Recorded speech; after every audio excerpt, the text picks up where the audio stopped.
Are you looking for a first-person shooter that makes your head spin at how fast you go? Well, I just want to say that your search has come to an end because Mycopunk is exactly that.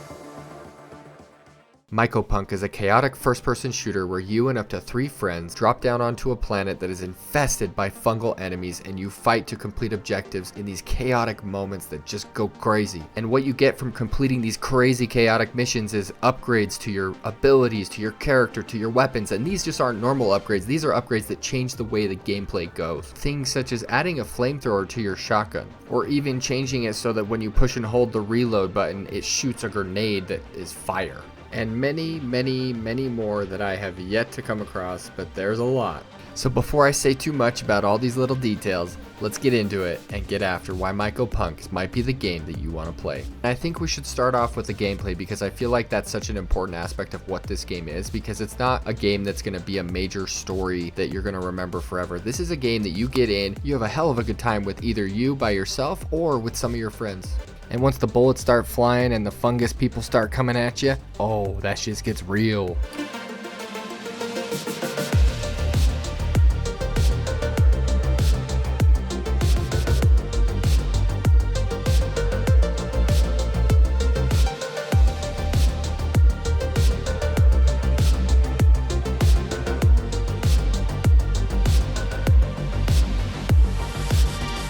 So when you first boot up Mycopunk, you're going to be met with this screen where you're going to choose a hero, essentially. These are robots that have different abilities and different ways to move about the environment that changes the way that you play. And so when it comes to choosing the robot that you're going to play as, I think it just depends on the type of player that you are. If you're looking to be the team healer, Glider's your girl because she's got rockets that heal your teammates, and also she has a wingsuit that helps her fly around the battlefield to help out her teammates as much as she can. Or maybe you're more of a person who's like, I want to help my friends move around the battlefield very quick. If that's the case for you, choose Scrapper because he has a grapple pole that helps him and his teammates fly around the battlefield during all of the crazy fights that you're going to be going through. If you're looking to be the tank, then Bruiser's your guy because he has a shield that blocks all incoming fire and also a slam attack that just knocks enemies up.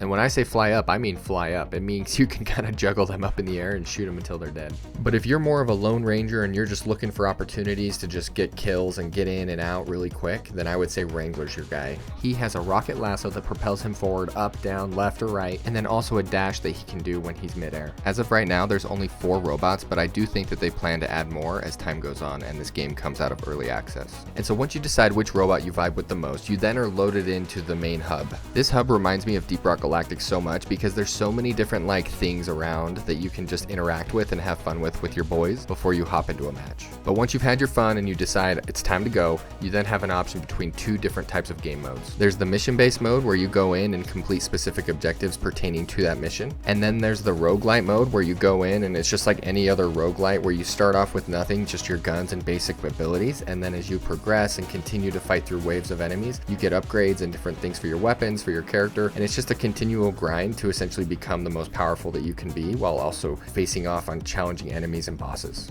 And so now I want to talk about the missions and a little bit more about how deep they go, and then after that we'll talk about the roguelite. So from what I understand, when it comes to the mission types, it's broken up into 4 different types. Cleanup detail, where you go in and clear out fungal infestations. Planetary defense, where you set up heavy weapons to essentially shoot down a thing in the sky. Extermination missions, where essentially you just have to kill a certain amount of enemies. This is just kind of like waves after waves of enemies until you kill the certain percentage of how many you need to kill. And then there's more nuanced ones where it's a multi-objective mission where you have to complete certain tasks in order to actually finish the mission. And these more puzzle-based objective missions with the multi-tier objectives were just the most fun that I had while I was playing this game. And so, yeah, it was freaking epic.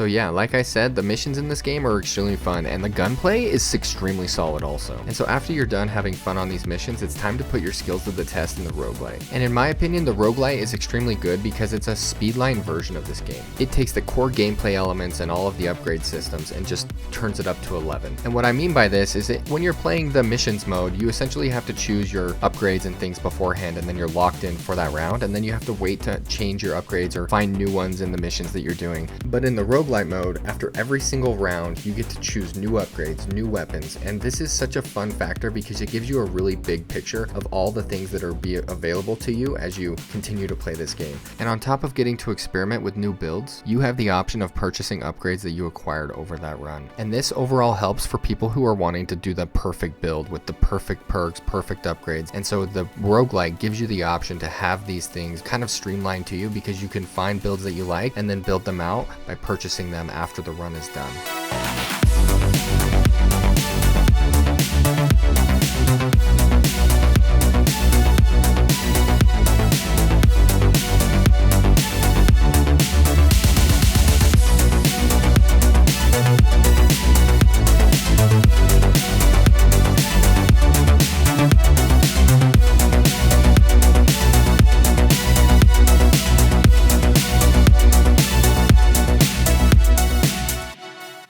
If you've made it this far into the video and you've enjoyed your time, don't forget to like and subscribe so you can see more content just like this. And so as you can tell, this game has a lot of things going on, but I think one of the most interesting parts about this game is actually the enemy design and how they work. Essentially, the idea is that they're fungus that can just grab anything off of the ground and use it as a weapon. And that includes limbs that you've already shot off of them. And so while you're trying to just shoot off the limbs of so many different enemies, you also have to pay attention to where the limbs are going once they fall off, because an enemy can just grab that and start using it again. Such as one of the big guys, he can have his whole leg fall off and then one of the little guys will grab it and just use it as its own weapon. And this makes for a fun gameplay loop because you know that you can take off limbs, you can take off weapons that are on the bad guys. You just need to make sure that you're handling them once they fall. So sometimes you destroy them right off the bat once you shoot them, but then sometimes they just fall off and you need to go and find them and destroy them if there's something that was like a shield or anything like that that was really annoying. Not only are these enemies adapting as you go throughout the battle, but they also come in many different shapes and sizes. And the only way to defeat all of these different types of enemies is to destroy their core, you know, like the center of a Tootsie Pop. And so you'll be shooting through different layers of this enemy until you get to the core, and then once the core is destroyed, that's when they stop coming at you. But until then, they are just constantly rebuilding themselves and coming back at you until you destroy that core. So is this game for you, you ask? Well, if you're someone who enjoys first-person shooters and you love a plethora of options to play with, I would say that this game is for you. And one great thing is this game is only $15, so you get all that content that I just talked about for a really cheap price. And I do feel like I have to mention it, this game is in early access, and so there is content coming, but I do know that that's an off-putting thing for a lot of people, and so if you have issues with that, I would just wait till the full release. I do want to say that I really did enjoy my time with Mycopunk. Its unique art style and fun gameplay left me excited for the future of this game. And who knows, maybe you'll love it too.